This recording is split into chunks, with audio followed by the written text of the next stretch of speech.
For different folks. So should we take the white out of the refrigerator? Oh yeah. You could have done that a while ago. Yeah, I think so. I made a mistake. My red's out, All but right. my white. Okay. All right, we're gonna pretend like we're starting now. And here we go. It's Wednesday, 7 o'clock. Zoom into Wine has begun, and we are so excited to have you all here. Oh, Every week on Wednesday nights at 7 o'clock at Zoom into Wine, we get together an awesome audience. We record the session for the people that can't be here. Maybe somebody, maybe the delivery didn't make it to you in time. That has happened. mm. We have the recording for you to be able to watch this as we taste 6 wines with an audience. We're going to get a lot of feedback. Not too much feedback now. I got to run the show. But you guys get to plug in and give me all your comments and ask a lot of questions. Just got back from Bordeaux. Oh, It was amazing. We took a really fantastic group with us, and we had a really special time. The weather was surprisingly warm while we were there. I think all of us brought clothes for 50 and 60 degrees, and it was more like 60 to 70 degrees. So it was quite warm, and we were really busy. Um, okay, well, let's all admire Mark's cellar. He's got the Bacchus plate. I see it there. That's where good, Mark. I can't see him. How do you do that? You can't see Mark? No. It's I'll make Mark the spotlight so everybody can There see. we go. Oh my goodness. Oh, do I want to know you? There you go. All right. Well, Mark, you're cutting in and out. We don't got any audio from you there, but we can all see it. This is all of about it. That's only a 6 foot by 8 foot walk-in closet, basically. It's beautifully done, sir. Yes, sir. It holds 500 bottles and it has its own cooling system. Oh boy. Oh wow. I'm envious. All right. There's some good Bordeaux in here too. All right, Mark, we're going to go on with our show now. So let's talk about Bordeaux. We're going to get that first wine open and hmm, having a little technical difficulty. Give me 1 second, Mark. If you want to kick back in, go for it. So should we take the white out of the refrigerator? Oh yeah. Yeah, that's the technical difficulty I was talking about. Yeah. When I go into YouTube, I gotta remember to shut off the volume. Yeah, I think so. Yeah, there we go. Okay. Because it likes to play it back. And let's see. There we go. Now I've got my slideshow. I guess I take a couple of weeks off and I lose my mojo here. Oh, Here we go. don't worry. All right. Good. We got it.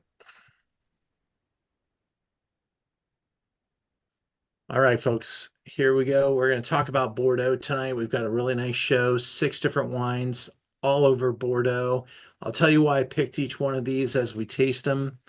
And let's get started. We're going to start with wine number 1, Château Lestrille. This is from the Entre-Deux-Mers.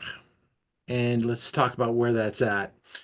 Entre-Deux-Mers is actually this very large growing region. It's kind of trapped between the right and the left bank. Lots of volume coming out of here, and a lot of white wine of very good quality.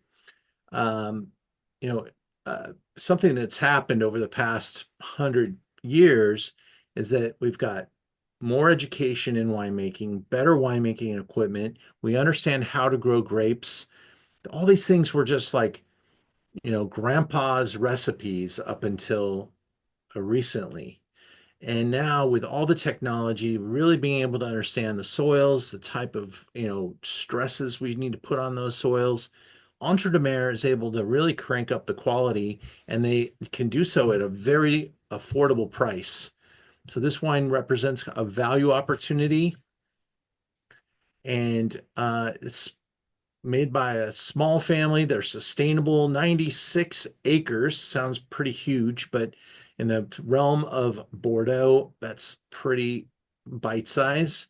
There are some very large estates. This is a significant estate in Entre-Deux-Mers. They benefit from the oceanic climate and mostly clay and limestone soils, perfect for growing Bordeaux style grape varieties. In Bordeaux, they often ferment in stainless steel, concrete, or cement, and then age in wood cask. This wine is 70% Sauvignon Blanc, 19% Sauvignon Gris, 6% Semillon, and 5% Muscadelle. Muscadelle. Muscadelle is that other grape variety that is not a muscat. It's a muscadelle. It is part of the Bordeaux white wine spectrum. And the Sauvignon Gris has really grown as a fourth grape variety, if you will. We always used to say Sauvignon Blanc, but Sauvignon Gris is a mutation of Sauvignon Blanc. It is part of the Sauvignon family, and 6% Semillon. Semillon is a very important grape, especially in the production of the sweeter wines. So you can blend all these together to create a really nice dynamic white. If you're tasting along at home, you have your jar. Let's taste it and see what you think. Now, Sauvignon Blanc, very aromatic. Sauvignon Gris also. Semillon has its own attitude, and Muscadelle has very similar type of characteristics. The grape varieties are very similar. Very few wines feature large percentages of Muscadelle, but it's often a background player. I swirl this wine around, give it a smell, get this very Bordeaux-like character in the nose. This is what white Bordeaux should smell like. It's kind of a combination of grapefruit pith, maybe even some white peach. Some really interesting characteristics here. Very fresh. This is not a wine that needs to be aged a long time. It does have good structure and good balance. It'll make a nice 5 years in your cellar, but this is something that you can afford to buy and drink on a daily basis with some wonderful foods, whether it's cheeses or oysters or chicken or whatever you like to have. Sauvignon Blanc has taken a very large slice of the pie now. And this wine is competing with other great Sauvignon Blancs like Sancerre, New Zealand Sauvignon Blanc. There's great Sauvignon Blanc in places like Tuscany. There's great Sauvignon Blanc in Argentina, Chile, and of course, California, Washington, even Oregon is playing in the Sauvignon Blanc world. This is 90 points wine enthusiast. Very modest, beautiful little place. $16. I love the label. I think that's what set it apart in my mind. I think they really elevated the package into a nice, attractive, it doesn't look like it's from some stodgy, old-fashioned winery. They've elevated the package. They put something really nice together. And $16, if you search online, you'll have a hard time finding anything better than that. When we made this Zoom, we only had a couple of bottles. Now we have a couple more cases in stock. We're ordering it pretty much around as needed. I'm not going to take 10 cases of it. I'm going to buy it 2, 3 cases at a time. And as vintages change, this isn't something that has a lot of vintage variation. You typically pick your Sauvignon Blancs in September. They don't, the vintage variation doesn't affect the whites like it affects the reds as much. It really affects the sweet wines, but the dry whites, they pick them pretty early and they capture this exact aromatic and mouthfeel. I think this wine has good structure, power. It's not so dilute and so cheap that you just say, oh, that's a cheap bottle of white wine. This actually tastes like white Bordeaux of quality.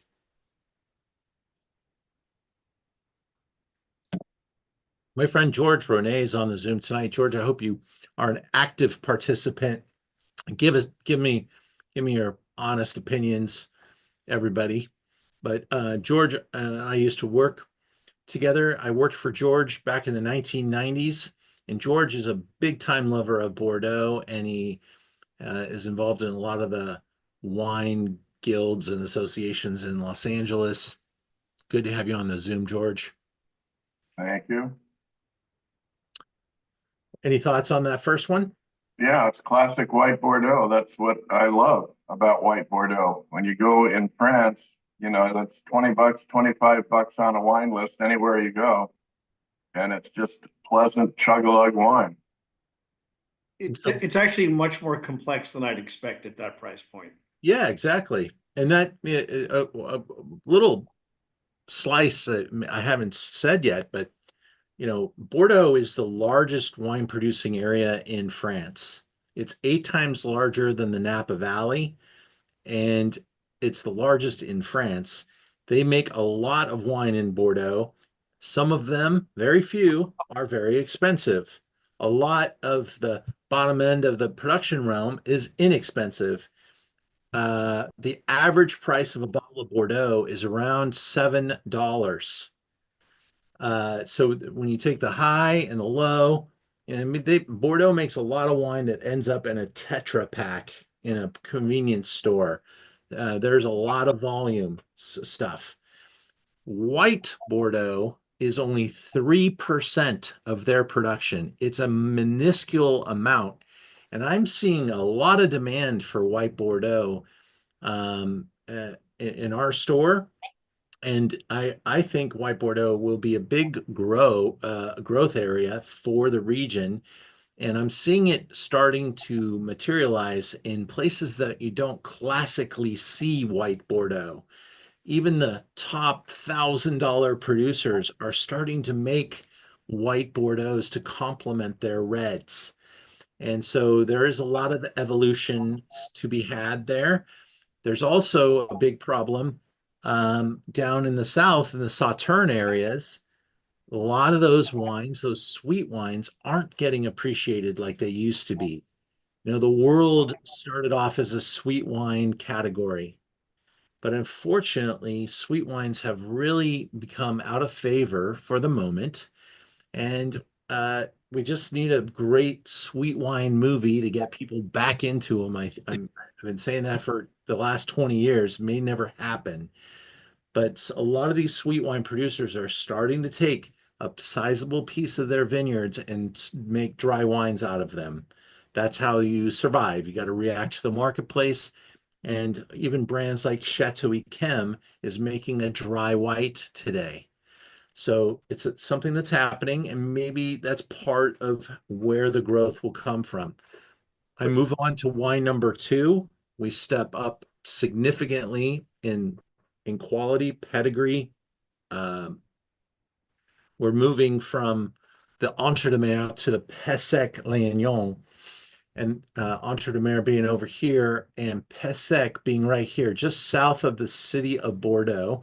You got the ocean out here, and you've got this large area called Graves. And Graves and Pessac kind of came to, you know, at a point where Pessac was like, hey, we're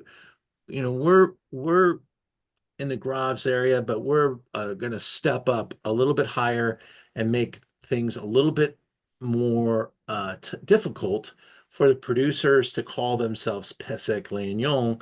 We're going to have higher standards, lower yields, uh, uh, minimum alcohols. They're going to make different types of things happen to elevate the quality of Pessac-Léognan. And it's also a wine region where they celebrate both red and white as being equal. Now, the producer that we're tasting is one of my favorites, actually. I got to be honest. I mean, I have a lot of favorites in Bordeaux, but Carbonneau's kind of like the damn, that's good for the money. I mean, it's kind of an in-betweener, in between expensive and inexpensive. I think this wine hits a really nice price point, but this thing has got some serious history. We're talking about 12th century. This is really, you know, kind of where Bordeaux started, was down here in Pessac-Léognan. This is, the Romans were here. They thought that this was the spot.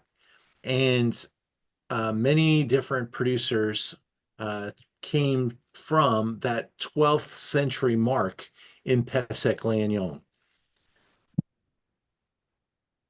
1956, after World War II, the chateau was acquired and restored. It's 85 hectares. The soils here are pretty dramatic. Lots of pebbles, gravels, as they would call them. And look at the beautiful structure, very classic. Uh, we're not talking about a hilly spot. Bordeaux, for the most part, is pretty flat. They might have a slight ingrade or degrade or degress ingress. They might have some of that around, but for the most part, things are pretty flat. And I see a hand being raised. What can I help you with? You see, I asked you to unmute, so click that button on your screen, Ann, and you can. Oh, yes. Thank you so much. You know, when I lived in Paris 50 years ago, Okay. uh, my white wine, as far as I knew from Bordeaux, was considered for cooking. And Hmm. I just wanted you to talk about that because it sounds like that may have just changed. Yeah, no, it didn't just change. It takes a while for reputations like that to be earned. I mean, you have to really not do very well to earn a reputation to be a cooking wine. Uh, I know. Yeah. so I think red Bordeaux, white Bordeaux is always kind of like the little stepchild of Yeah. red Bordeaux. Even in today's wine world, and a lot of people think that red wine is superior to white. And Hmm. Hippocrates said 5,000 years ago, drink red wine for your heart and white wine for your liver. And white wine is such an amazing food companion. There's few dishes in the gastronomic world that allow for a big, full-bodied red. But a white like this could go with so many courses. Go to a great restaurant and see where they insert the red. It's usually with the final entree course. Hmm. Got all these lovely opportunities to pair, and some wines can just be a little too big. And so I think this wine reaches a really this white wine category, especially when you talk about some of the French classic cuisines can have so much application. So yeah, the wine market in Bordeaux has changed. White Bordeaux is very nice now. It's not very prevalent. It's a very small production, but it is definitely earning its keep. And the scores are really helping out too. There's some really phenomenal scores, including the wine that we're going to taste right now. This is 65 Sauv Blanc, 35 Semillon. So only the two varieties. Um, Described as refreshing and pure with a fruity and floral intensity. This wine has great aging capacity, actually. We're tasting the 2020, so 5 years old. But this could go 15, 20 years, no problem. And some of the white Bordeaux's that are very favorable can even go much longer than that. We'll talk about that in just a second. Of course, Sauvignon Blanc, 65%. If you want to lean into the nose of this wine a little bit and really pick out some of the individual smells, I believe these descriptions were written by an English person because they use the word gooseberries and nettles. I'm not sure that those are common American references, but very Decanter magazine. So I'm going to lean on to that. Semillon. Sweet and acidic wines are typical from Semillon, meaning probably the Sauterne wines, but as a dry white variety, adds a little citrus and honey to the wine, and also can be a little grassy. All these things kind of layer together to create what we have here. Let's take a look at this together. See a lot of chats coming in. Let me open that up and see what I'm missing.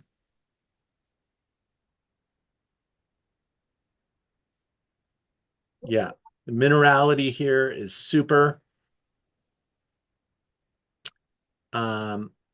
Yeah, and again, this wine does cost a little bit more, but this is considered a Grand Cru Classé Graves, and that goes back to back in time with the classification system. This is 94 points, and wine enthusiast. A couple more photos to get you in the mood.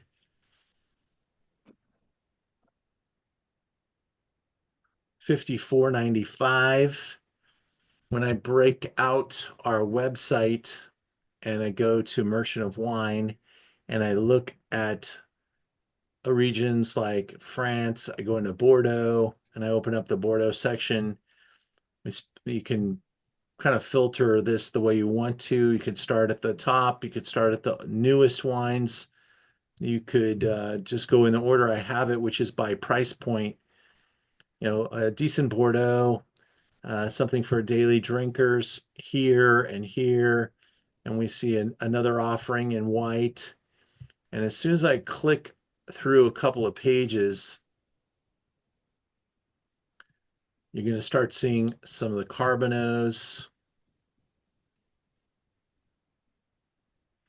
We have the Domaine Chevalier, 99 point. This is a white wine from a really great and storied Pessac producer, 160. So that's a neighboring property of very high regard. Smith-Haut Lafitte, which we got to visit on the trip, spectacular. They make a 98 pointer, about 170. These are the white wines now I'm pointing out. Pop Clement, one of my favorite visits on the trip. This was an absolute stunning property developed by Bernard Magrez. He took the storied 12th century property, one of the origin properties of all of Bordeaux, Pop Clement, in fact, named after the man who owned it, became Pope.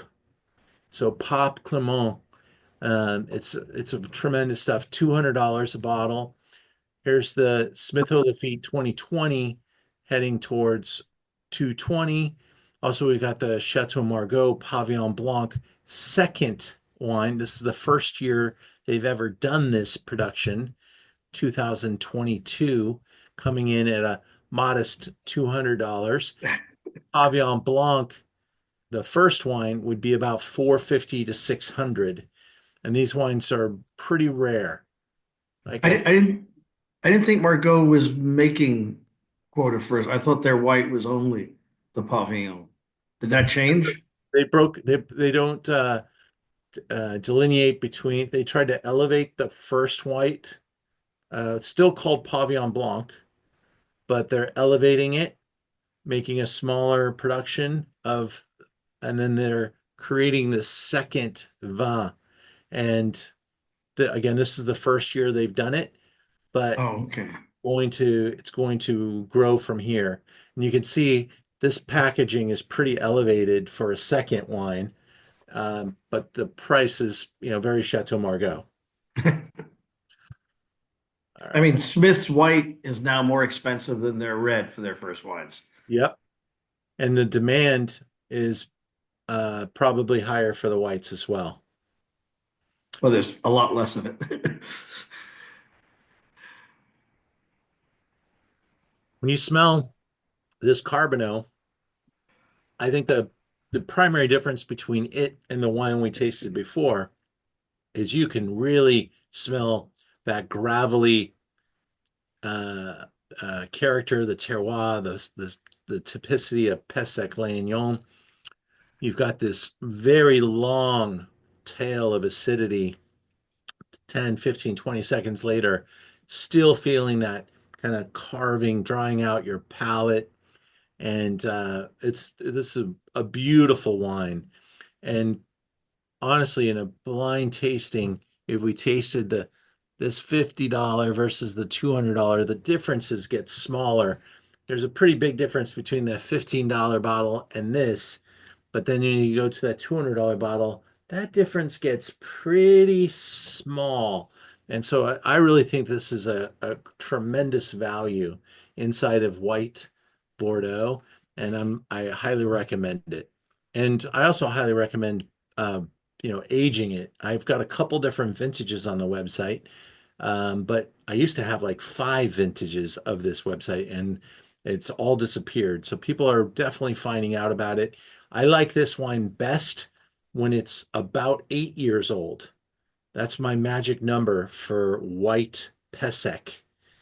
So if you could drink 2017 Pessac right now, you'll just it reaches another level.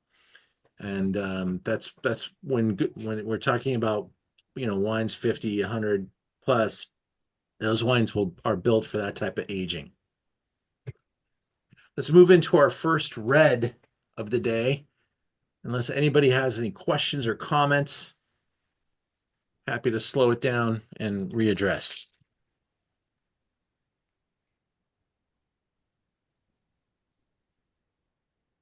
Wine number 3 is a wine I have a lot of involvement with. This is called Arbalest. This is made by a gentleman out of Napa Valley. I do a lot of work with Realm up in Napa Valley. Realm Napa Valley is made by a winemaker named Benoit Troquet. This is from Benoit's birth city, and it's a vineyard that is run by his father. Benoit buys the fruit from his father and makes this very fun Bordeaux Rouge called Arbalest. This is the 2022. We are again down here in the kind of unclassified. It's hard to really tell exactly where this is from, but I believe it's from the Castillon area.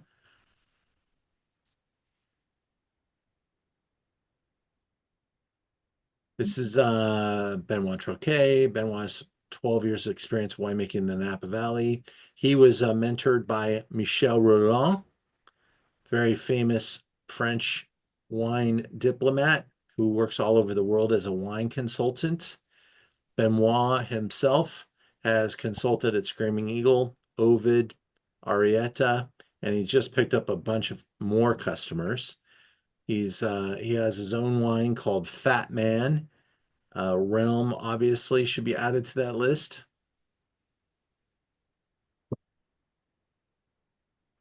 There's a look at the vineyards. 75 Merlot, 15 Cab, 5 Cab Franc, and 5 Petit Verdot. So all 5 of the typical Bordeaux red varieties. It's a young and fresh style that rewards, I won't say bad behavior, but rewards you for drinking it younger. This is a wine that sells currently for less than $25. So this is made for more of that drink me now audience, but it's a great little find, and it certainly has some aging capacity, but doesn't tell you when you taste it, oh, this is too young to drink. Plums, graphite, cassis.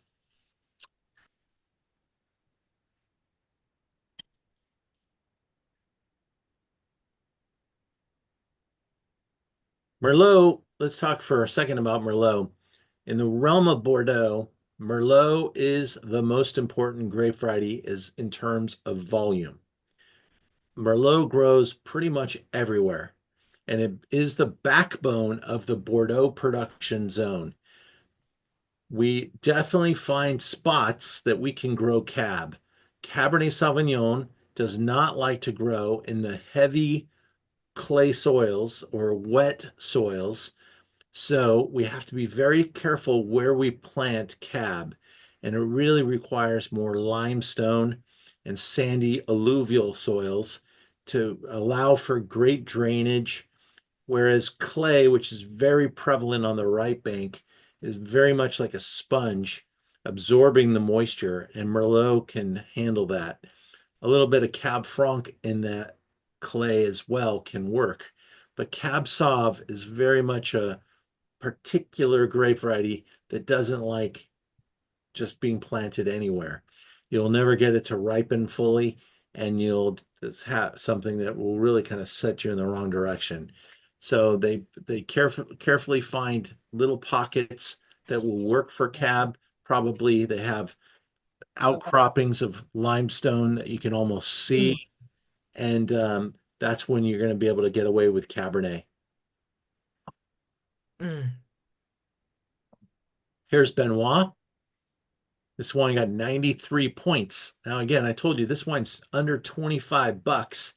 And so for a little 20-ish dollar bottle of wine to get 93 points from the Wine Independent, she's the former editor of Robert Parker's wine magazine and broke off and formed her own magazine. She's really a great writer too, really goes deep on the wines and talks about, the stories of the producer and their place. Oh God, Isn't that beautiful? oh my God, it's gorgeous. Yeah. Oh, It's got some nice slope too. Some amazing soils as you look down into you can see there's a lot of rock in the soil. mm. $21.95 is our price point for this wine. And this one is excluded from additional discount, but will build towards a discounted case. All of you have got a discount code that will work whether you buy one bottle tonight or 100. That discount code will work for you on everything. This one won't take any further off, but you don't need to get to 6 or 12 to qualify for a discount tonight if you're on this Zoom. Mm. I see some folks here. Yeah, George, you're right. He did not over oak this wine. This wine almost, I don't think, has any oak on it. But I do believe in prior efforts he threw down a little bit of wood. Mm. Wonderful bright color. Yeah. The nose takes you right into the soils. I get some really interesting complexity. I immediately smelled iodine. Mm. Mm, mm, mm, mm, mm, mm. Love that. Chewy cherry skins. Maybe a little orange zest. Mm. Tasty, huh? Yeah. I'm glad you like it. Love it. I love it. I like your sound effects, Ann. Oh, am I on? Can you hear me? I sure can. Oh, I'm sorry. Who's in the Oz? Oh, I love that wine. Hey, Gary, if you live anywhere in Los Angeles, next Thursday, I'm up in Hollywood at this great little club, and I'm bringing together about 20 wineries to come out, and it's called the Rhone Wars. Basically, what this is every customer that comes in and tastes gets a gold coin or token, and you're going to be able to give that to your favorite winery of the night. Every winery is going to pour 3 or 4 wines. So you'll be able to taste over 50 wines. Wow. Some nice little appetizers, just real casual stuff. Things like chicken poppers, some crudité, some charcuterie, some cheese. Nothing too lavish, but the ticket price is all inclusive. I'm going to give you guys the code. It's 20 Rhone. Will save you $20 a ticket. The event goes from 6:30 to 9. Parking is also very inexpensive. It's at a place called Ovation, used to be called Hollywood and Highland. There's no concert that night. It's a Thursday night, the 24th, and I'd love to have you all come out and taste with me. It's a really nice club, brand new. Things are beautiful, spanking new. You just take the elevator to the fourth floor. As soon as the elevator doors open, you're right there. And it's a really nice spot. I think people that will come will really like the location. And the wines are going to be super. The producers are all listed on the website. It's a really great lineup. And I need to get some folks to come out and join me. So if you're interested, hit me up. We've got the discount code for you to make that really affordable. How much is it? It's $99 minus 20 with code ROAN20 or 20 Roan. Either will work. So 79 bucks for a night of unlimited wine tasting and appetizers. Good. Wine 4. So now we're stepping up in price point just a little bit, stepping up in pedigree again, moving from a nice simple wine that's listed as Bordeaux from Benoit to a wine that's coming from top appellation, Pauillac. This is a small producer, but a great vintage. 2020 certainly helped the cause. You know, when you look at the Napa Valley, you look at what parts of the Napa Valley are very popular and where the best wines from the Napa Valley come from. And there's like these golden spots. Well, Pauillac is that to the left bank. You could see where Pauillac is. This is, you know, when they made the Grand Cru classification of 1855, basically it was the king wanted to know what the best wines were. So he sent his experts to Bordeaux to write a classification. And when they got to Bordeaux, they realized that all of the wineries that were outside of this area here, this area here made a lot of sense, the left bank, because big money was buying huge estates and they were living in, you know, 1,000-acre properties. And so they could come and taste the wine and be confident. They knew the estate was big. When you get over here to the right bank where you got Saint-Emilion and Pomerol, these producers have like 5 acres. They barely made any wine. So all of this got left out of the classification of 1855, and only properties of size and importance, well-moneyed properties, were included in the classification.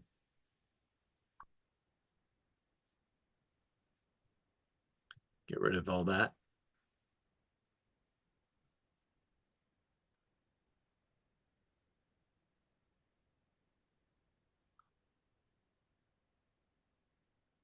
So here we go. This is a smaller property. It's been family owned since 1933. It says 600 cases of wine. I think that's a little light for this producer. I think they make quite a bit more, maybe 600 cases imported into America. This is a small property though, 17 acres. Let me do the math. 17 acres.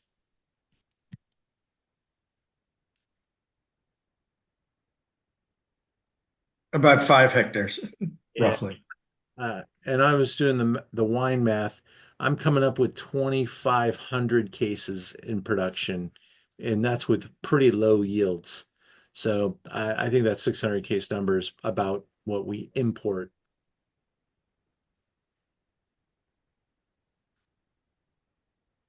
This wine is 70% Cabernet because we are in Pauillac. And yes, Cabernet and Pauillac are hand in hand. This is where Cabernet is king. It's in Pauillac, Saint-Julien, Saint-Estèphe are the neighbors, and all those three are very significant Cabernet growers, also in Margaux. But uh, this benefits from its position, its soils, its drainage.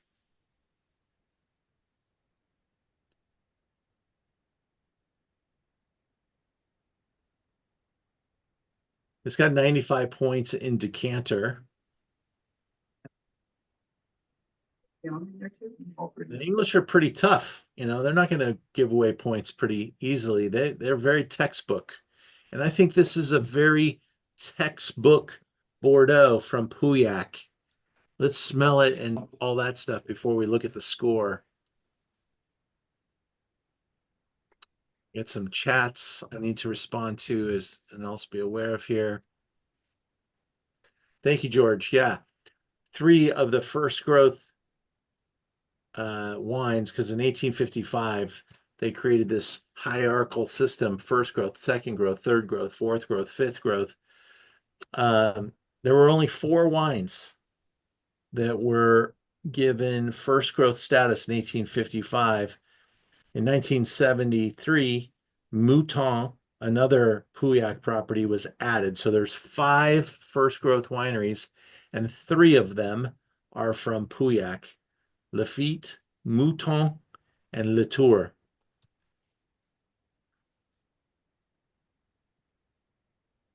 This is a wine that sells for $40. And this really caught my attention. I bought a good amount. I've been selling it pretty fast. I have to look at the website until I don't even know how much is left now. It's probably close to 20 bottles though. I haven't sold that much of it. It's relatively unknown. Very small producer, not classified in 1855, but big score, low price, great vintage, 2020. Yeah. Great definition.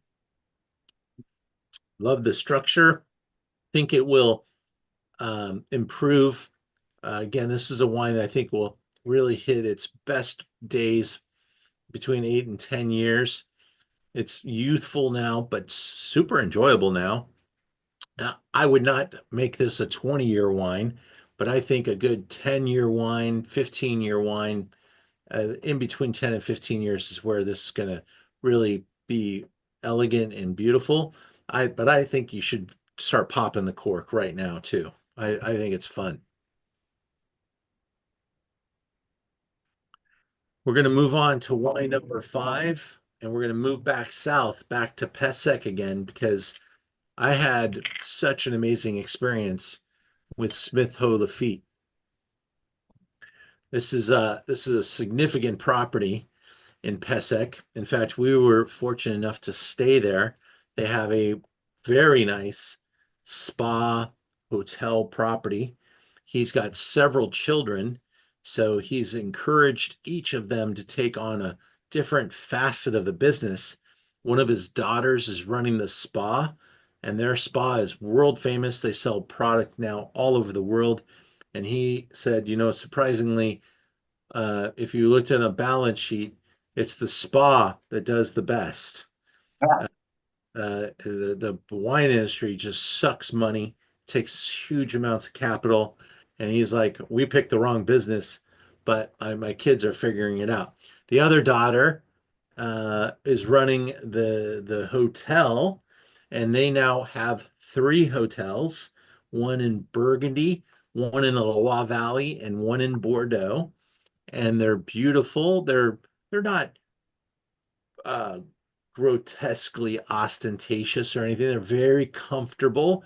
They're very like hunting lodge-esque kind of property. The one that we got to stay at in Pessac has both a Michelin 2-star restaurant and a Michelin recommended bistro. It also has a very large property and had 2 like hour-long walking trails on the property that were magnificent. Fantastic way to wake up in the morning and walk through the vineyards. They have artwork everywhere. You can see they just randomly put art all over the property. Every year that they're in business, they try to buy a significant piece of art to celebrate their successes. 55 hectares, which is over 125 acres, makes them a pretty significant producer size, stature, history. The Cathcart family owns the property. And if you're into the Napa Valley thing, the Cathcarts just bought a property in Napa Valley also. So they're kind of diversifying, looking to also probably ship off children to different projects. I believe one of the daughters is in Napa Valley now. So they got one daughter running the hotels, one daughter running the spa business, and I think the son is running the winery. Future, the both Daniel and his wife are still very much in charge, but they're priming the son to take over. We had a wonderful tour of the estate, and we were able to taste with quite a expanded set of the executive committee. We had the general manager, the director of sales, winemaker, and the Cathcarts in our tasting with us. So that was pretty damn cool. That doesn't happen very often when you go to Bordeaux. The wine that we're tasting is their second wine. It's called Haut, and this is just a delicious second label.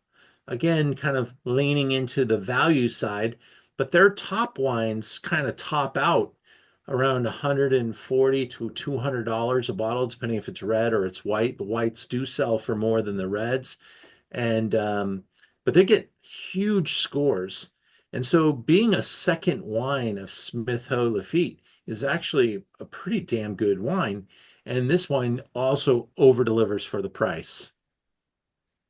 This is 60 Merlot, 40 Cabernet, and it got 93 points by James Suckling.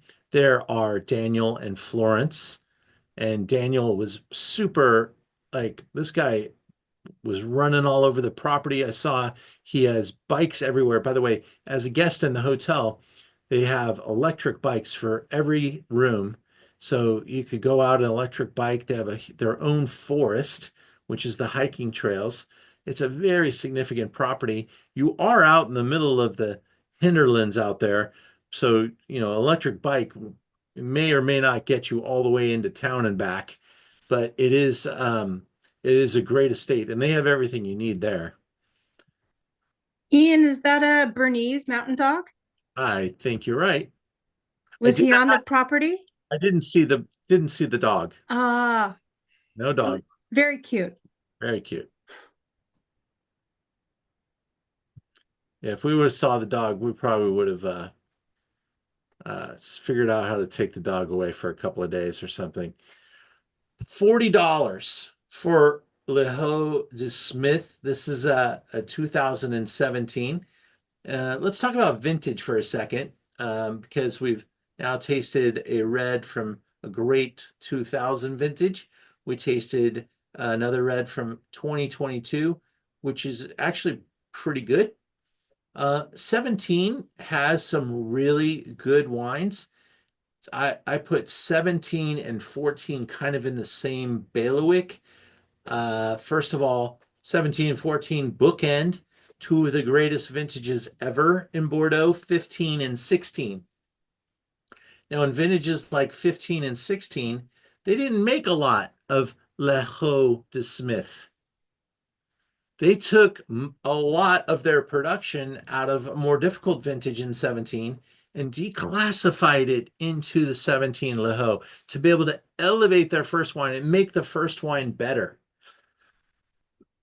Really smart. They didn't do this 40 years ago. Nobody had second wines 40 years ago. Everything you picked went into the wine that your estate made. And that's why Bordeaux was always such a vintage dependent wine. Now, with these second, third, fourth wines, you are pretty much guaranteed that if you're buying a wine from the producer, it's going to be something really on point for the price. $40. I want you to think about how much $40 will get you in the state of California. It probably doesn't even get you a wine. There are not many wines made that say Napa Valley on them at $40. This says Pessac-Leognan. This is a state, 100% estate. He grows all the fruit himself. He makes this wine almost exactly like the first wines. First wine gets a little bit more new wood, but there is some new wood on this wine. And I think it's really a fun value. 8 years old. I carry as much of it as we can. This does sell out. I change vintages when it sells out. And we're probably looking at 18 vintage coming in next when this one's gone.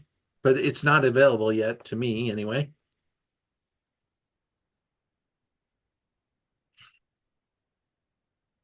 I think this is just starting to get old enough at that 8th year that it's not just all primary fruit anymore.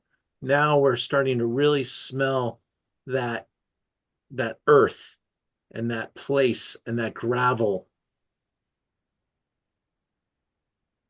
There's a lot of restraint here. You can really smell the very good winemaking. Look at that color, is really significant too. Wonderfully dark and dense. This wine has some really good innate qualities to it.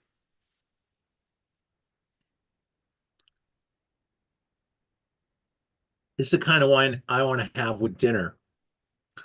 I think my Arbalest is something I could just drink, as a glass of red, maybe even that Pauillac that we just had. But this one really is crying out for food. And while I was at the estate, had in the bistro, had this fantastic lamb dish. It was served with this kind of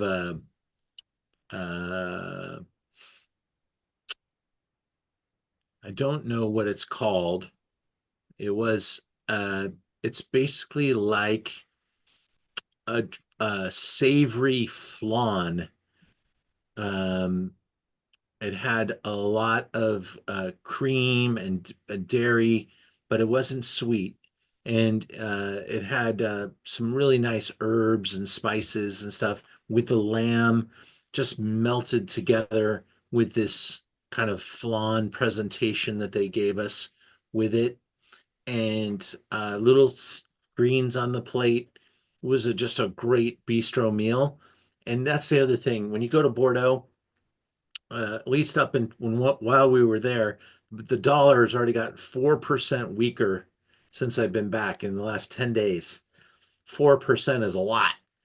And but while we were there, it was about $1.08 and the currency exchange. And an entree in their restaurant was like, $25 to $35 or euro. So, if you bought the nice steak, it would probably 50, 60 euro. But just everything's made right there, super local, super traditional, and so delicious. And the Michelin star chef, he has 2 stars in they use the same kitchen for both restaurants. So really, really cool. Getting some comments here, so let me go back. Hotel name, yeah, I'll pull that up. I don't want to mess that up. Lisa, this has a nice finish. Yum.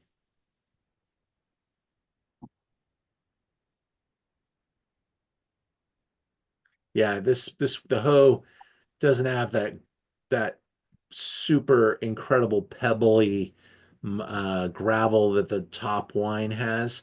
This wine's showcasing much more Merlot than the top wine, and this is going to, texturally very satisfying, really enjoyable, and drinks now. That's what this wine is all about. What do you like better, 4 or 5? 4 is Catherine. Julie, you said, what is the dried old raisin aroma? Is that what you're getting in this wine here? Pretty close, actually. Give the It's not bad. It's not a very good description, but there's something I just have no word for, but it's very prominent for me. Okay.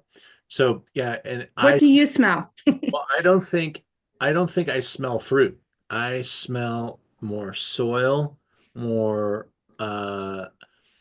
things like leather, like old books. Yes, Okay. that's it. Old books. Perfect. I smell Perfect. these are the classic descriptors of Bordeaux, very much having that like cigar box. dried fruit. George, was that you? Cigar box, yes. Cigar Cigar box. box. Yeah. Very good. Some tobacco for sure, right? Um, yeah, pipe tobacco. And then you can start to layer in things like olive. I get a little bit of like a black olive, very Mediterranean type of spirit there. That's what's different. When we make wine in California, it's so sun inspired. And when we get Yeah, to true. so estate inspired, and it's not, sun Am I drenched, like bothering you? so much cooler, and they have some winds and they have lower yields. The plants are grown like a foot off the ground. So I want to answer the question, what's the name of the property? Smith Haut Lafitte Hotel. It's called Source Hotel Source de Caudelet. Caudelet is the spa. The Source de Caudelet, Bordeaux. There's our look at it. Caudelet in French is Yeah, that's the the stem. Le Source de Caudelet. That's they have one in Bordeaux, one in Loire, one now in Burgundy. I haven't seen any of the others yet, but you can get a spirit from just that picture right there. Hardwood floors throughout the property, really top restaurants. Maybe I got to go down here to show you the rooms. That's why. Smartly appointed. Nothing too, everything's comfortable, but smartly appointed, and very nice accommodations. The rooms are sizable. They do have some fantastic suites as well. Restaurants, like I said, are worth making the trip just for the restaurants. Really great food. I will say the Michelin 2-star made me believe in Michelin food again. I think it was actually sitting at that table, by the way. And the spa is some of you maybe know the spa more than you might know anything else. Their products are distributed worldwide, and Caudelet is the name of the product. And the spa is the most expensive part of the hotel, by the way. Nothing cheap about the spa. One of the most expensive massages of my life, in fact, and it was great, but ouch. All right. Moving into wine. We're at wine number 6 already. How's that possible? Let's go.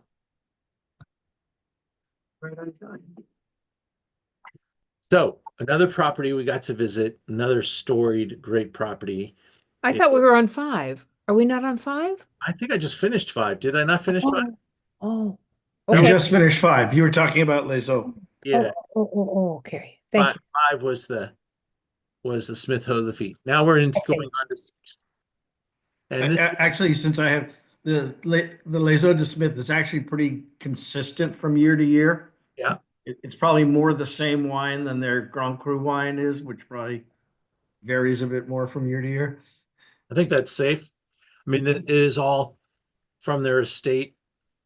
They definitely have parts of their property that are dedicated to being the backbone of Les Hauts, and they're not going to push down on production of the top wine in tougher years. They're going to go the opposite direction. So, yeah, the Haut is able to be a bigger portion of what they make. And they make Le Haut white and Le Haut red, and they're both just tremendous values. Yep. I don't have any Le Haut white right now. In fact, that's kind of falling in line with what I've been talking about. There is none. I can't buy any, and it's gone. So until the next vintages are imported, Le Haut Blanc is not something I can get my hands on. All right, now we're changing gears and we're going back north up near Pauillac, right on the border. In fact, the street is the dividing line between Pauillac and Saint-Estèphe. And we're going to Château d'Esternal and tasting their very prestigious second wine called Pagodes de Co. Now we're going to go back in time and taste the 14 vintage. This is a place that makes wines that really kind of punish you if you try to drink them early. 14 is actually really on time. This is a wine to start drinking now. So we're way up here again, Saint-Estèphe, Pauillac. Here's Saint-Julien right below it. And you got the Haut behind it, where there's a lot of wine that just says Haut. But this is right off of the estuary known as the Giron. And so the water, the influence from the river, the estuary, is right there. And you do have some small hills, etc. Let me see. Julie, old books is perfect. Leaving dusty smells. Yes, definitely dusty.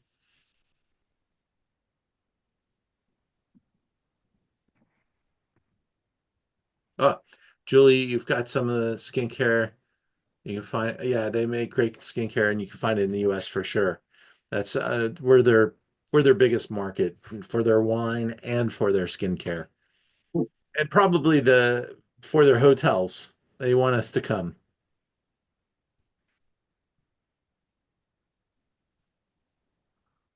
Now, Côte d'Estrernal, super famous property.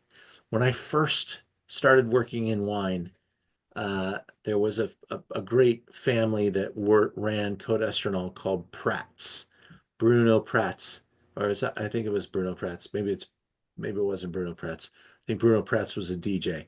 Anyway, the Prats family was in charge of Côte d'Estrernal, and I got to work with them. I got to import their wines. It was super fantastic. But they sold Côte d'Estrernal at peak money at the moment. So it was a big deal. And they sold it to a very wealthy financier named Michel Ribier. Mr. Ribier has an incredible portfolio of luxury items, including hotels. If you go to Paris, the La Reserve, one of the top hotels in Paris. He owns a Hungarian Tokaj producer. He owns a champagne producer. He owns a great rosé in Provence. And Côte d'Estrernal is his home as well as his diamond. This is a beautiful property that started off kind of a difficult way. The original owner of Côte d'Estrernal was bottling his wine at the estate.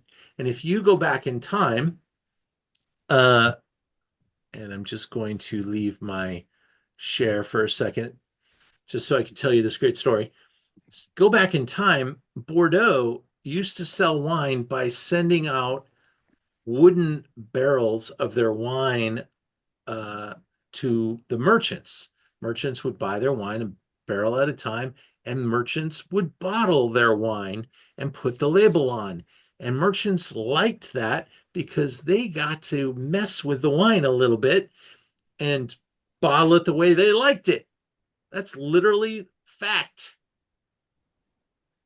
That habit started to disappear in the right after World War II. Not long ago.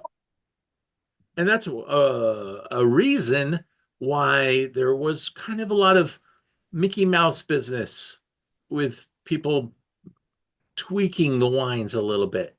Some importers had a great reputation, and there's always that importer sticker on the label. And some importers had terrible reputations. So the stories are incredible. They're all over the place. Very famous California producer, Ridge, used to be an importer of Bordeaux, and he would import the wines in the wood, and he'd take the wood, the French oak, and make California wine called Montebello out of these wood barrels. And Draper was an old school red wine importer from Bordeaux. Again, after World War II, it started to change, but prior to that, 1800s, Côte d'Estronnal was bottling their own wine. People hated that. The producers, the wine shop owners are like, "What? You're sending me bottles?" They pushed back. They did not accept it. They said no. He kept looking for customers. He found customers in India. And that's where Côte d'Estronnal took hold in India. And that's why there's such a great Indian theme at Côte d'Estronnal. Everywhere you look at Côte d'Estronnal, there's little decor all over the property. The doors, everything at the property is got this Indian connection. And there's beautiful elephants carved in the trees and stuff like that all over the property. The wine that we're going to taste tonight is called Pagoda de Co. It's a 2014. 14 was like 17, kind of a more difficult vintage. Not a bad vintage, but because it bookends two of the best vintages of all time, people look past 14 and 17. The wines are absolutely classic. But when you're a bookend vintage, you're gonna cost less and people aren't gonna respect you as much. However, on our trip, when we were going around, everywhere we go, they would taste us on several different vintages.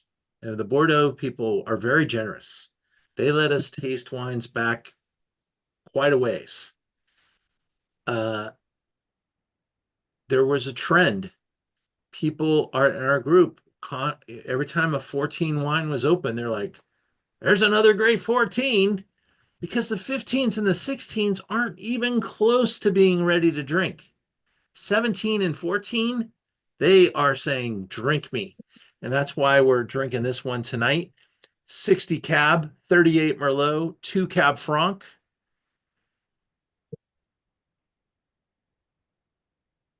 Pauillac adjacent, Saint-Estèphe.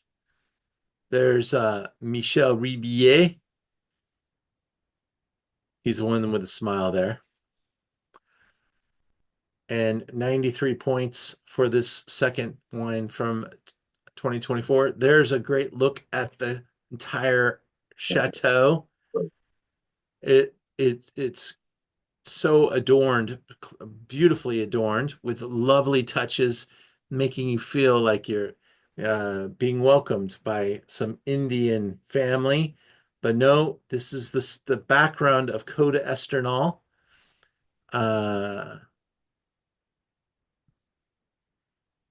$90. The great wines of Côte d'Estronnal, the top wines, start around $450 now. The second wine here, probably 15, 16 Pagoda is $150, maybe $200. The 14 is a bargain. $90 in a really nice state. Let's taste it.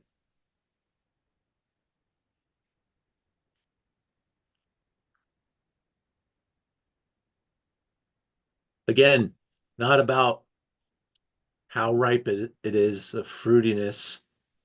It's about the leather and the tobacco. But here you've got a couple more gears. It's got more intensity, more tannin, a little more structure, a little more power. It's a fun wine. I'm not telling you it's the greatest wine ever made in Bordeaux, but for $90, it's a charming wine that I would take out to dinner any night of the week. I think it's uh, absolutely spot on 12-year-old wine from Saint-Estèphe, and I think it's a really good access point for people to start to understand aging in wine, because 30 20 $30 bottles of wine that are 12 15 years old, they just smell and taste old. This wine has maturity, but this is not old yet. This is still, it's very savory. Again, lots of that olive, lots of that, uh, uh, the leather bound books, the smell of a library, that all that stuff is in there.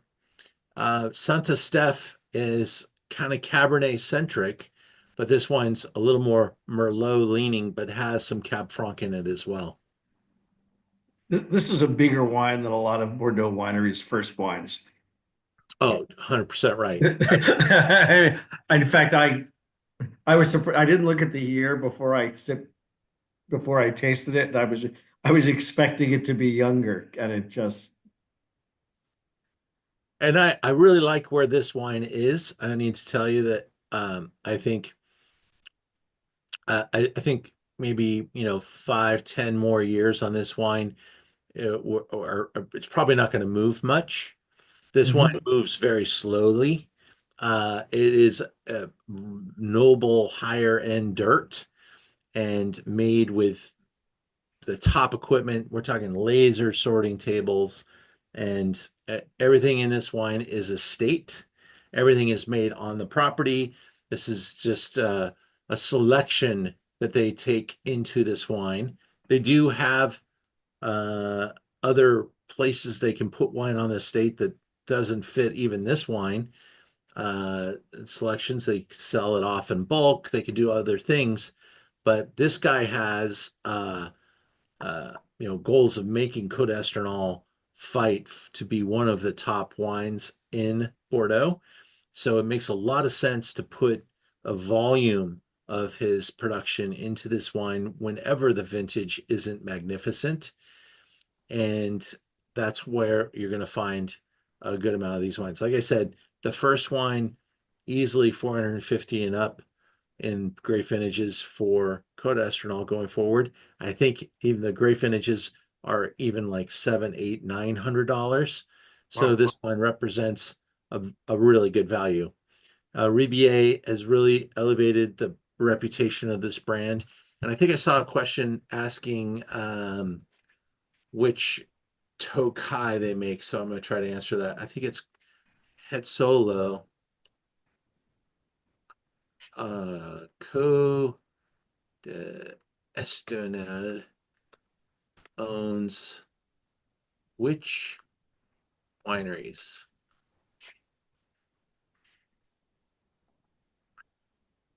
He also owns the neighboring winery, which is like in the same driveway.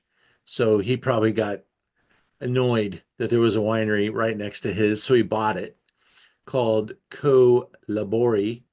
So co means hill. There's a lot of things that mean hill. And so the Co Labori and the Co to Esternal. Um,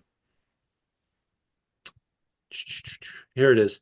Hetzolo is the estate in Hungary. That's, Excellent. that's a good one, by the way. Yeah, it is. Yeah. And everything this guy does is pretty much trying to be at the top. So yeah, and the La Reserve is a place that the royals would stay, if they visited Paris. So I just have a couple of things to say, and I'll take some questions. But next week we have I think we have a private event next week. Is that my Rhone event? I don't know. I think next week is Easter too. So we had the thought to not Zoom next week. So our next Zoom is in 2 weeks, and we have phenomenal talent coming to help me out.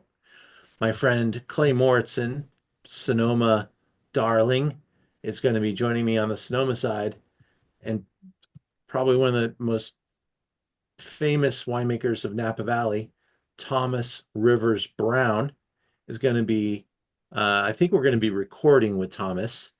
He is the winemaker for Schrader. He's the winemaker for Senses and 20 other brands. I can't name them all, but he is absolutely one of the most famous winemakers in the Napa Valley. We'll be recording. I've got the Harlan family also involved in this Zoom. So we're going to talk about their mascot wine. So check out the top wines of Napa and Sonoma. I think you'll be thrilled with the wines, and probably pick up some new things, because I'm trying to find alternative brands to turn you on to with this particular product, and yet doing it through the lens of two of my favorite wine personalities. If you think you like Chablis, and even if you don't, I can't recommend our Chablis Zoom any higher. And if you go and visit the website, you will see the wines that we're tasting, not a slouch in the bunch. Rocard, Davisat, Pinson, Damped, Biode, and Moreau Nande, one of my favorites, this guy. I'll even learn how to pronounce most of those before we Zoom with those folks. But the Chablis is one of my favorite wines. It's Chardonnay grown in Cameroonian soil, and it's like the wine to drink into summer. Crispy, mineral, incredible. And these are top producers, top efforts, and a great price value for you to be able to try all those incredible Chablis. Armenia, one of the oldest winemaking zones in the world, going back 6,000 years. We've got the president of the Armenian Wine Society helping me with the Zoom. Yep. I know nothing of Armenian wine. I have a couple in the store that I have tasted and I enjoyed, and we'll bring in a couple more for the Zoom. And I really like what I see. They're definitely different varieties, and they're grown at 5,000 to 6,000 feet in elevation. Super unique. Paul Hobbs is making wine there, and there's a lot of things to learn, and we're going to learn a lot from this particular Zoom. I would encourage you to come on and check it out. Some point in the next year or two, maybe 2 years from now, I'm going to try to take a group to Armenia. So a wine trip to Armenia, that should be pretty unique. Zinfandel. You know my love for Zinfandel. I've got a phenomenal lineup of Zins coming together. In fact, I couldn't figure out which 6 I was going to pour, so I poured 7. So we're going to cruise through some different growing areas and see some different things. In fact, I see a change. We're going to taste the brand new juvenile, probably from Turley instead of Old Vines, because it just came into the store. I'm excited to get that in front of people. But some really nice representations of Zinfandel, if you're a Zin fan. And then my Santa Barbara Zoom. Each year I put a little different spin on this and present it differently, but we're going to cover a lot of ground with some really rockin' wines. Dragonet, Almarosa, Tyler, Vega, Whitcraft, and Pedrasasi. That's a great lineup. And I think Santa Barbara's making some of the best wine in California right now. So that's our upcoming lineup. We've got Zooms now. All those Zooms are now priced, by the way. I think, Thomas, you asked me before about Zin and some of those others. They're all up there and ready to go. So you can now grab anything you like. And you've got a question.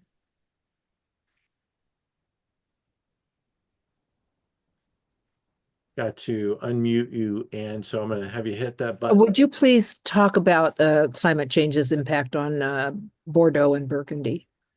Okay, well, I could handle it through the ideas of Bordeaux right now, and this is something we talk about pretty often because Bordeaux's trying to really get out of the way of climate change. It is absolutely going to impact Bordeaux probably sooner than other areas. That's what I thought. And so first step, they are looking at different grape varieties that can survive in a warmer climate.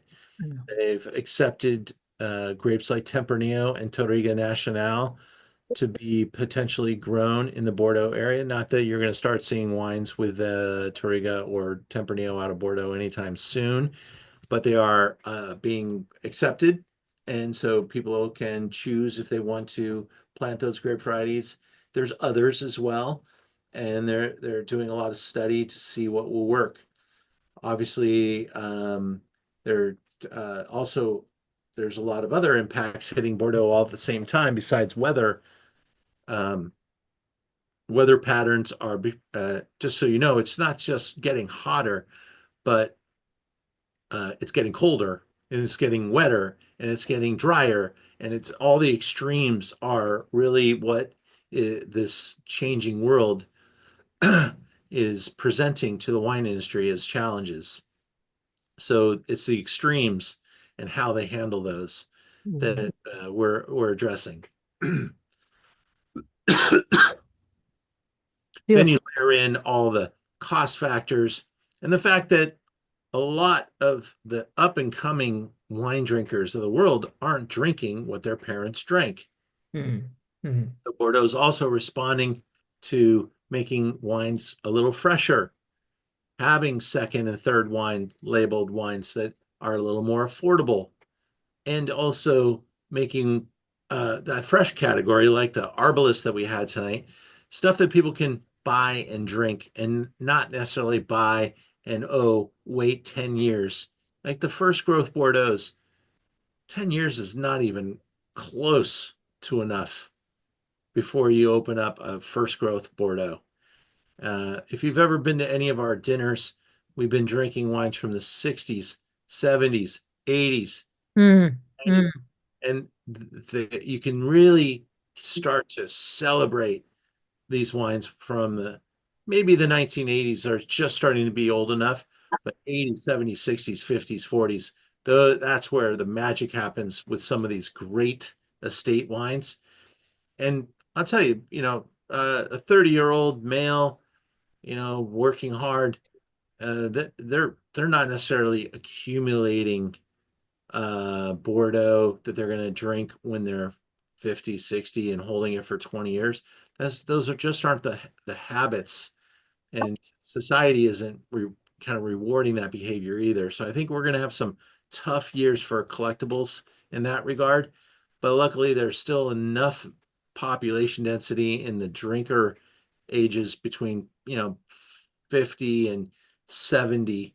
That's kind of the window where people are still buying wine. After 70, people buy a little less and buy stuff that's probably not 20 years away from being drank, right? So there's things like that, and you look at the populations and how they're spread out in different buckets. The largest part of our population in the world is moving into the 60s, and when they move into the 70s, that's when the wine world's going to have some real issues, because that's when they stop buying wine, and that's what everyone's kind of starting to freak out about. And so you're going to see a lot of different alternatives, some different actions being taken, and we'll see the wine world react pretty hard, I'm pretty sure. Yeah. Oh my God, that's heartbreaking. Oh, I'm so glad I'm going to die before that happens. Well, let's not go there. Did I have any other questions? Is Lisa Test out there? She already punch out. I'm here. We're number 2. You're number 3. All right, I see And you. you're still up, and you're winning tonight so far. Oh yeah, are we? Okay. She's she's one of our Giant fans. I like Giant fans just as much as Dodger fans, but I don't like the Giants. I like the fans. I like the Dodgers, and baseball season's 1/10 of the way over already. And it's going to be a fantastic season. We've got the best division in baseball, with the Giants, the Padres, and the Dodgers all duking it out. And the rest of baseball is looking at the Giants, the Dodgers, and the Padres, and then the rest of baseball is behind us. So it's pretty exciting. And I think good baseball from the Padres and the Giants will only make the Dodgers better. And so go Dodgers. Any other comments about the wines tonight, or questions that you might have about anything else? And I'm here, and I want to thank anyone that wants to back out and go away. It's 8:30. Life goes on. But I'll stick around and just talk about anything else that you guys want to talk about. Ian, I just wanted to thank you. What was interesting to me is the last 3 wines.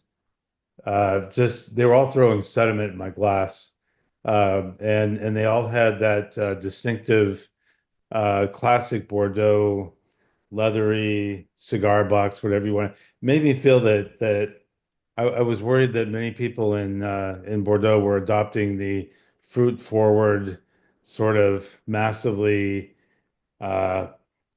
I call them Parkerized wines, but whatever you want to call them. Yeah. And those were all like classic, traditional wines, which I very much appreciate. I'm a fantastic topic there. Parker was really important to helping put Bordeaux in people's cellars. In 1982, he went out, as a young professional, and really put his stake in the ground and said, "This is the vintage. This what people got to start collecting this." Da da da da da, and it did. It really helped Bordeaux at the right time, and it was a great vintage. 82 is an incredible vintage, and he's been right probably more than he's been wrong. But he's gotten a number of things wrong. But he really likes wines that are in a pretty ripe and rich state, right? Now, just so we all know, Robert Parker is now 80 plus years old.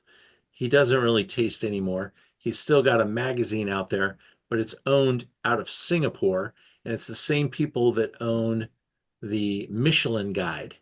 So he's got writers now writing the Robert Parker Wine Advocate. So Robert Parker doesn't really have any influence anymore, and the writers aren't taught to rate like he wrote either. Yeah.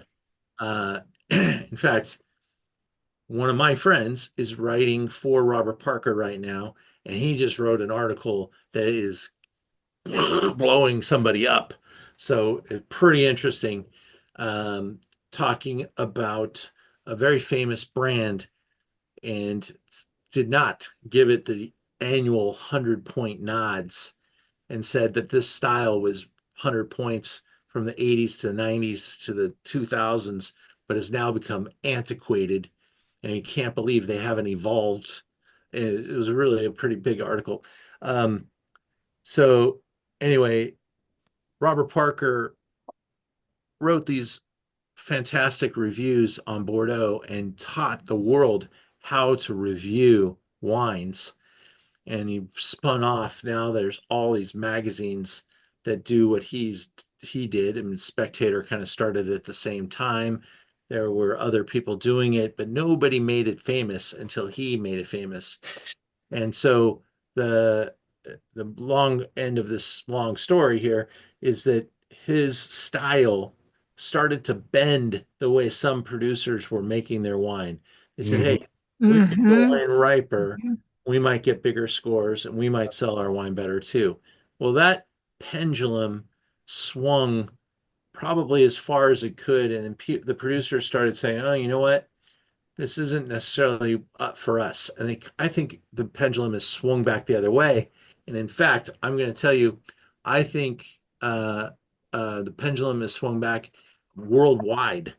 You know, even places like Napa Valley fell for that riper style. And now I'm seeing a lot more wines from the Napa Valley in that 13.9, 14.1 zone or close, coming into the fold. So I think Napa and Bordeaux are kind of duking it out now, as we got all these sorting machines, all this technical equipment, technicians, experts, a lot of French guys making Napa wines, a lot of French guys making French wines. There's almost like this homogeny that's, maybe people are even starting to complain that the wines are maybe tasting too similar, because as you're climbing the mountaintop towards perfection, how different can they be? And so I do not think that wine is suffering from too much perfection. I do not think they're suffering from being too similar either. But that's part of the talk that's out there right now. Oh, interesting. And We need the 2025 judgments of Monterey Park, I think. that's right. Yeah. Uh, the competition world is interesting, but the competition is really being settled on in the commerce of wine, price, demand, all that stuff. That's the ultimate competition that these brands are in. And if you could take price, you should. If you can't take price, you don't get to. And often wineries are even maybe coming to a time where they're going to have to make less or even go away. We will have fewer wineries 10 years from now than we do today. Yeah, they're dropping like flies, sadly. Yeah. Yeah, We I don't think we're talking about it out loud enough, but this is the first time in our lifetimes where we're going to see a decline in wineries worldwide. yeah. Mm, mm, mm, mm. And that could be for the right reasons.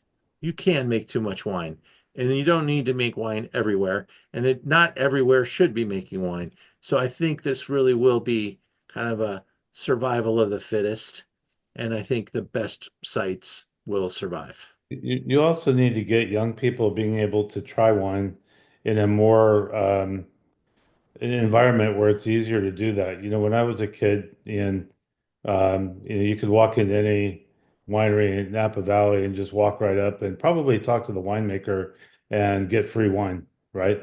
And so it encouraged you to try different things and so on. And now, you go there, there's pressure to join the wine club. There's $200 tastings. The bottles are incredibly expensive. You got to remember that you got to bring in new consumers all the time. Yeah, I mean, but you can, if you want to drink good Pinot Noir, you can still go around large parts of Oregon, and it's that same thing. If you're serious about tasting, and not looking to get drunk, and even buy a bottle, often the tasting fees are waived in large parts of Oregon. If you're not a bachelor party trying to abuse them and you're tasting to buy, you Yeah. get treated differently. Yeah, there's businesses that have been established in marketplaces that have been established that kind of reward that bad behavior. And then there's people that, understand how big the marketplace is for sure. And I think Bordeaux is very humble.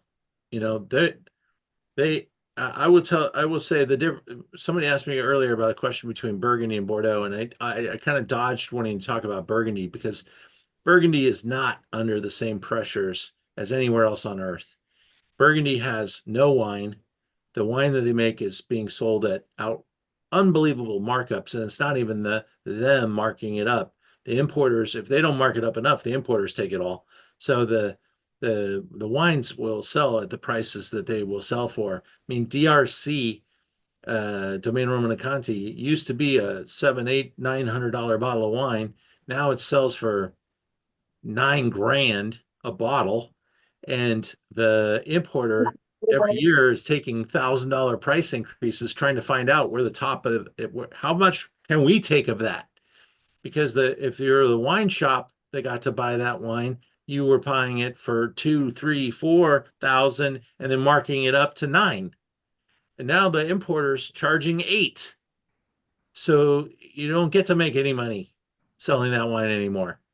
It's kind of like Ticketmaster and concert tickets.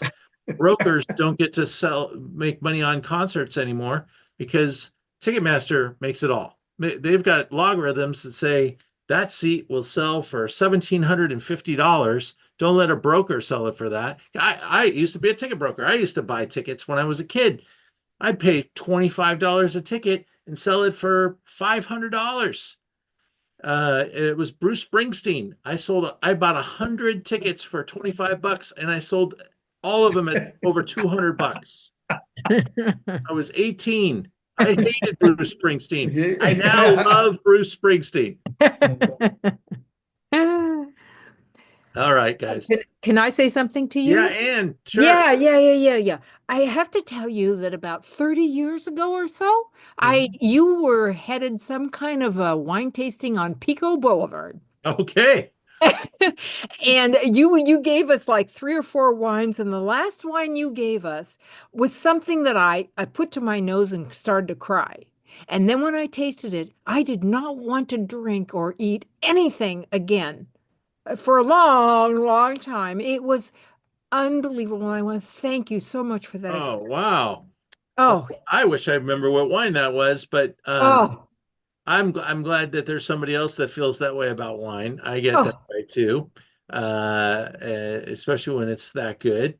yes. But sadly, I just had this conversation with one of my clients yesterday. I've had people meet at my classes. Yes. And they met at my event. Actually, one famous event I used to do on Rodeo Drive. I probably had 3 or 4 couples meet at that event, start dating. They got married. They had kids. Now they're sending their kids to my classes. That's wonderful. It's great and also shocking. Yeah. That time. Thinking of partners, did anybody die, Ian? Which one? Did anybody die, between now and tomorrow? You said there were no more seats. Remember, you refunded my companion ticket. That's right.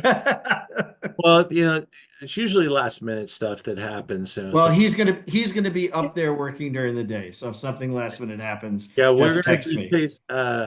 Mark is going to be tasting Burgundy with me tomorrow at the Peninsula. They're full, but it is. I'm sorry. Wines I've never had before. I've never had any of those wines. We're going to have some great ones for sure. Can I ask you a couple? Oh, go ahead. And go ahead. Oh, okay. Can you tell me, I lived in France for almost 3 years. Yeah, it sounds like it. Oh yeah, and I lived in Burgundy and in Dijon. But anyway, I want to know, can you tell me why in the world your number 4 wine, which I have not been drinking that much, and Saint-Emilion is something that I crave all the time. I love it. Why do I love it? What is it about Saint-Emilion and your number 4 wine that drives me crazy? I want to go see if you don't rinse it. Well, Saint-Emilion is definitely it's considered ripe bank, and they're grown on wet clay. Wet clay. So, in So- Saint-Emilion, the wines are blends, After mostly the Merlot and Cab Franc.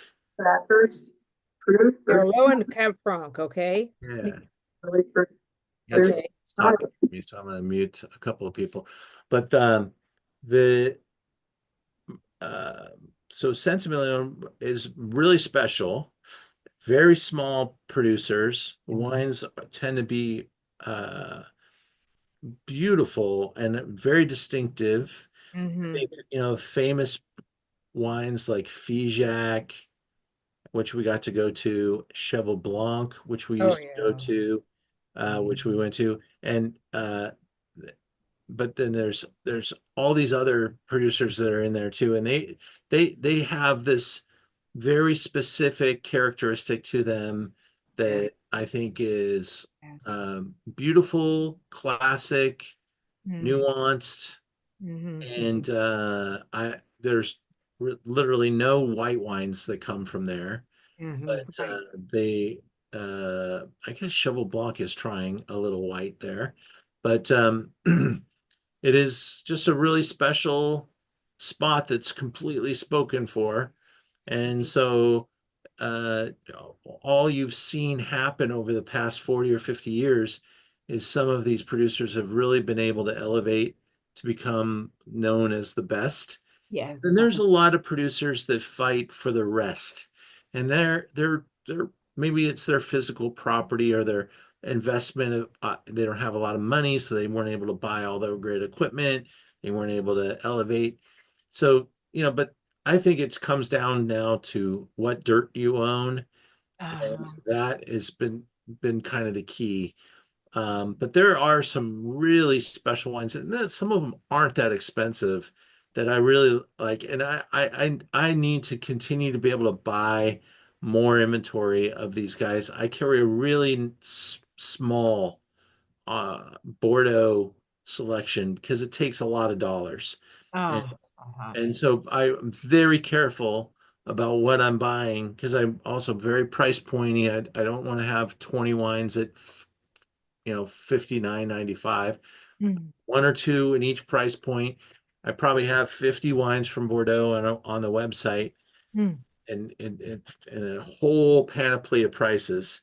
But there's so many that I love, and there's so many I don't even have on our website. So I'll continue to rotate them around and keep doing Zooms like this, sharing some of the little special things that we have. Some of them, my little Pauillac wine tonight, I'll buy it this year. I may not even see it again to an opportunity to buy it.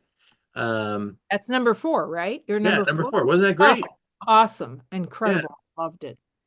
Yeah. And, and that price point is insane. Insane. Yeah. Oh, thank you so much. This has been absolutely thrilling. I'm so sorry I didn't know about you all along. Oh, well, And I can't wait for Chablis. Oh my God. Well, I'm glad we found you. I'm glad I found you again. That's awesome. So, Ian, you made the comment about the first growth, sort of, like some of them not being ready for decades and decades. I've been fortunate enough, at least for Bordeaux, not for Burgundy, to be able to drink a fair amount of first growth wines and small wine. And I've had a sense that the top wines have become much more accessible, even at about 10, 15 years now than when I was younger, that everyone's making wines, some of them when they were young were almost unpleasant to drink. And I've gotten the sense that that's no longer, that winemaking has I don't know what, I have no idea what it is they do differently, but I have a sense that all of these wines are enjoyable years less than they were when I was a kid. You are right, but I'm still going to argue that because they've gotten better at what they do, and that's a combination again of talent and tools, and and selection. Now they've got the second wines and the third wines to put. Actually, can you talk about a little bit? What is it about talent and tools? What do you actually do differently in winemaking Okay. that make it not nasty when it's young? I'll Well, phrase it that way. Again, going back to prior to 1982, they would take the entire vineyard and make a wine from it. Almost no selection. They'd have 5 people on a sorting table picking out the snakes and the weeds and the leaves and stuff like that. But understand where the selection has gone. Now they have a computer reading the berry, looking for any imperfections, and they can set that tone, say, this is what a perfect grape looks like. They'll blow anything off the table that doesn't hit that criteria. And so the selection is so homogeneous, so Interesting. precise, that the wine quality has really improved. Then you got the great equipment, the proper educated doctors of winemaking, doctors of viticulture, grape growing. It's not grandpa anymore. So you got all these things that have been able to elevate wine quality. So yes, young wine is delicious sooner, but it's kind of it's a double-edged sword, because the wine quality has gotten so good that the wines almost need longer to achieve what I love about Bordeaux, which is to really have that to hold that, show off that time. Young wines from Bordeaux barely move in the 10-year number now. It used to be the 10-year number was like, okay, 10 years, we can open up the Bordeaux, but now it's delicious to drink them young, but they don't hit their potential. They're like adolescents at 10 years old, and they don't become adults now until they're 25 or 30. And I would even argue, the English drink wines that are, super old because they have great cellars. If we had great cellars, we would probably do the same thing. But the availability of old wine in this country is only the expensive stuff is here. You could go to Bordeaux, you could go to London and eat I ate at an Indian restaurant that had wines from the 1960s that had the price started with a $100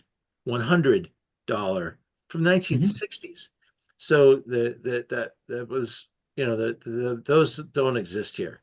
And they've been well cared for. Yeah. They're buying them from the investment banks and stuff over there. So it's not a lot. It's not everywhere, but it's still possible. And by the time the wines get over here, they end up costing a lot, and they probably are being imported by one customer who gets it all. It's just not well distributed, not well disseminated. And Bordeaux's been completely unorganized coming into this market too. Understand that almost any wine distributor could represent any one wine brand, and that works in their favor in some levels and not in their favor with what we've just been talking about. No one's taking care of brand Bordeaux. No one's been taking care of the individual brands either. And that's all changing going forward. Now you got chateaus that have employees that have, the job of being ambassadors. They're making sure the wines are being sold and handled in the right way, and they're protecting their brands, which is important. Champagne's been doing it forever. Even Burgundy has some of that in controls because it's under so much demand that they know exactly where the bottles are going and who's getting them. With Bordeaux, it's just like spray the wine anywhere you can spray it, and then we'll see how it tastes in 20 years. And that's just not the way to manage a category.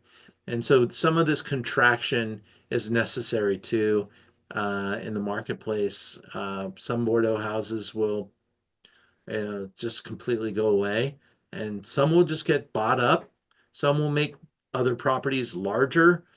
Things like that will happen. Consolidation will probably result in some improved elements of that, because with consolidation and larger brands, you'll have more management, more control, and all that stuff will follow. So it's a really interesting case study with wine. It's not a perfect universe, but I think Bordeaux is prime to go through some really interesting growing up phases here. Jim Ramirez, I haven't heard from you all night. You good? Yeah, I enjoy the economics lesson. I would ask, is Burgundy having the same issues, or is it really just Bordeaux? Because having been there in the last year and a half, I saw the institution of the second wines, which in my mind is we have a lot of juice, we have less people consuming, and we had to have a second label to drink now at a lower price point, which is all what you've been talking about.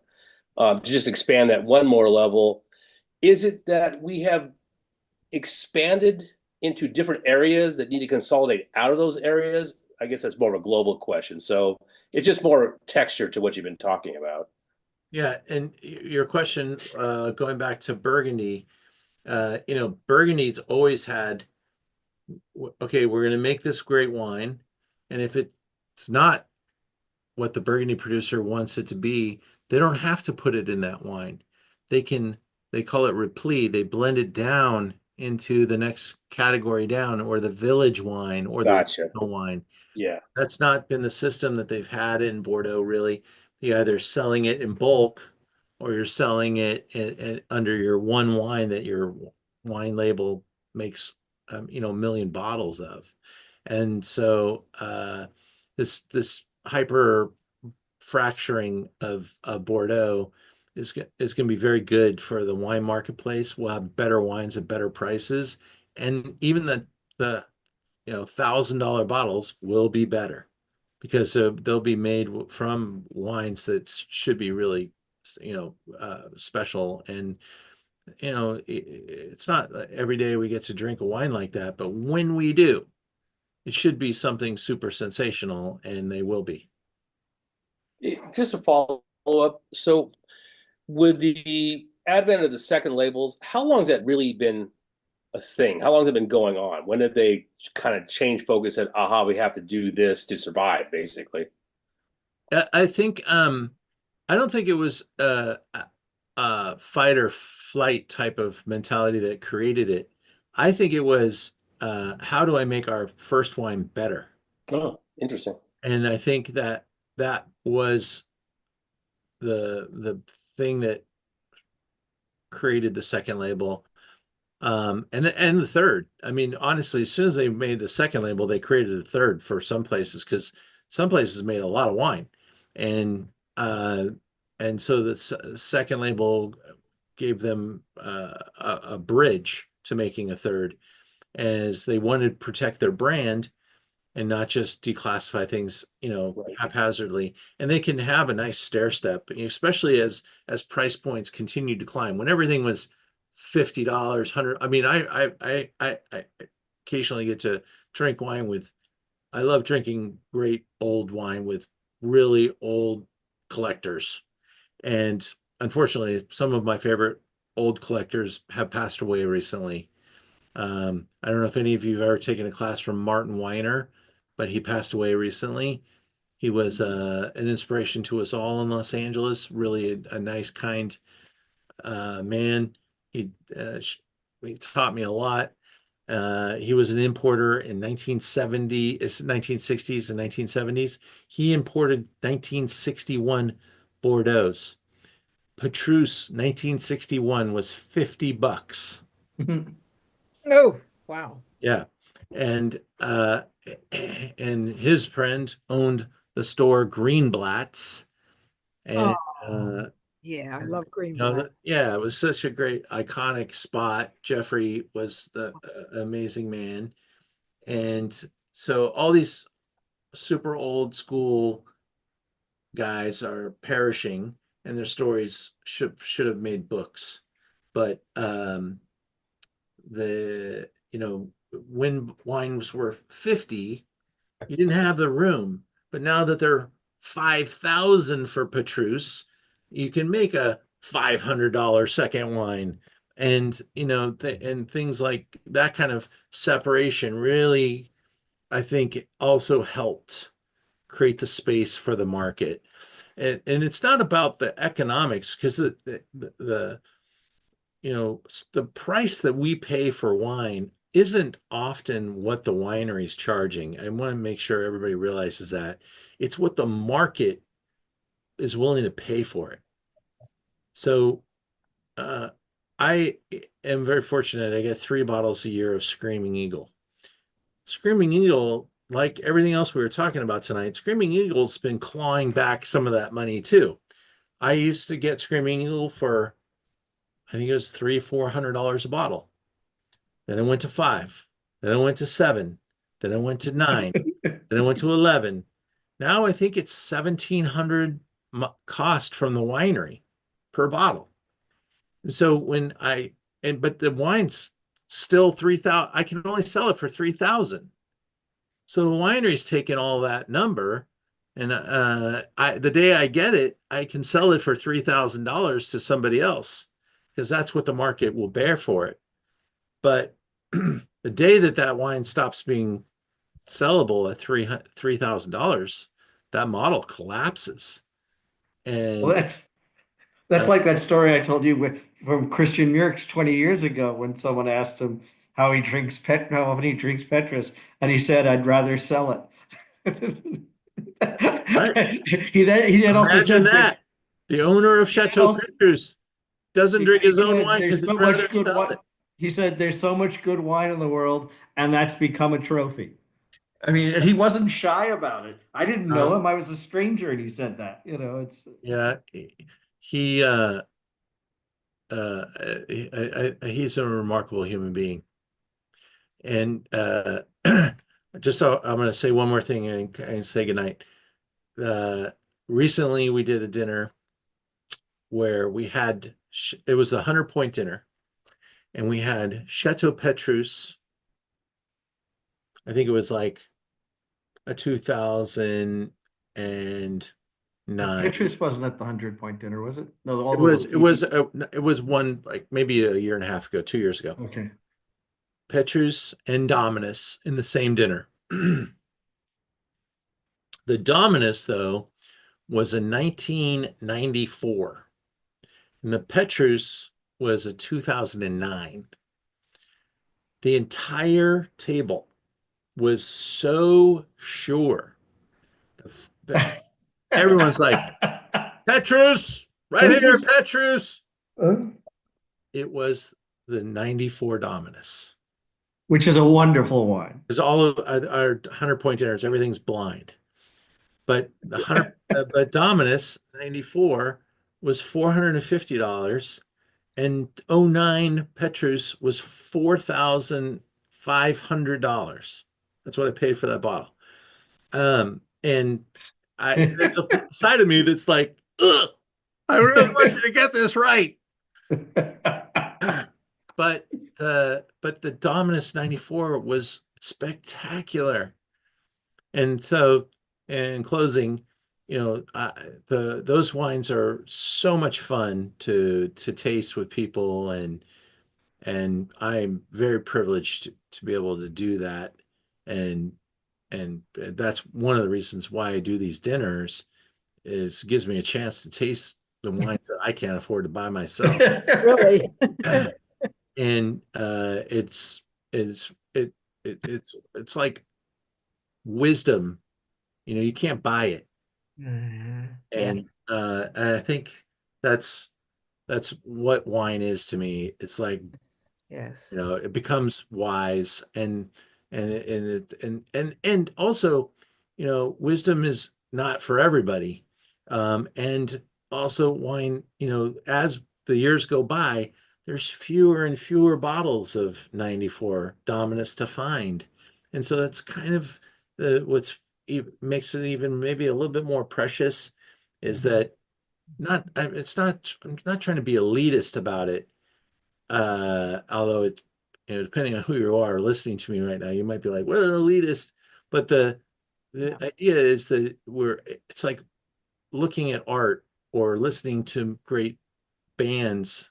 That's right. You know, it's you have to have the state of mind to be able to appreciate it at that moment, and things got to connect. And I think we're all very fortunate to be alive right now and to have all of this great wine Yes. available to us, Yes. and not take it for granted.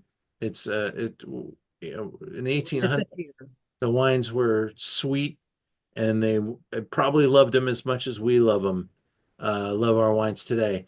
But man, wine is so good right now. There's so much good wine. And I don't care what country you want to talk about or state, whether it be Oregon Pinot or Pinot that's being grown on the side of Mount Fuji in Japan. They literally, I just saw James Suckling do a video about a wine that a Burgundy producer is making on the side of Mount Fuji in Japan. Like, you got to be kidding me. But it is really, really cool to see what people are doing with wine. And with that, I'll say good night. Thank you Good for night. being with me. Have a good Joy. night, everybody. Such a joy. Manana. Good Go night. Thank you. Dodgers!